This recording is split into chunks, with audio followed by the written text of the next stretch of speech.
কিশোরগঞ্জ ২ কটিয়াদী পাকন্দিয়া আসনে বিএনপি মনোনীত ধানের শীষ প্রতীকের প্রার্থী অ্যাডভোকেট জালাল উদ্দিনের পক্ষে ব্যাপক প্রচারণায় নেমেছেন সাংস্কৃতিক কর্মীরা।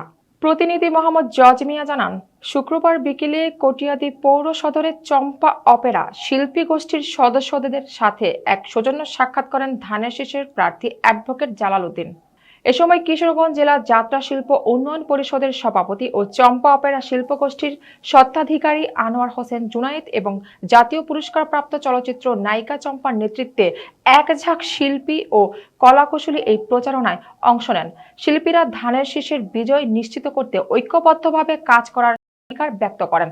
এ সময় মতবিনিময় সভায় আরও উপস্থিত ছিলেন কটিয়াদী উপজেলা বিএনপির সাধারণ সম্পাদক আরিফুর রহমান কাঞ্চন, পৌর বিএনপির সভাপতি আশরাফুল হক দাদন, সাধারণ সম্পাদক সাজেদুর রহমান সজল, যুগ্ম সম্পাদক শাহজাহান সিরাজি ও মীর মোহাম্মদ মোশাররফ হোসেন মাসুদ, সাংগঠনিক সম্পাদক ফারুক পাটোয়ারি ও জাহাঙ্গীর আলম রতন, ৭ নং ওয়ার্ড পৌর বিএনপির সাধারণ সম্পাদক কামাল মিয়া সহ বিএনপি ও অঙ্গ সহযোগী সংগঠনের বিভিন্ন পর্যায়ের নেতা কর্মীরা।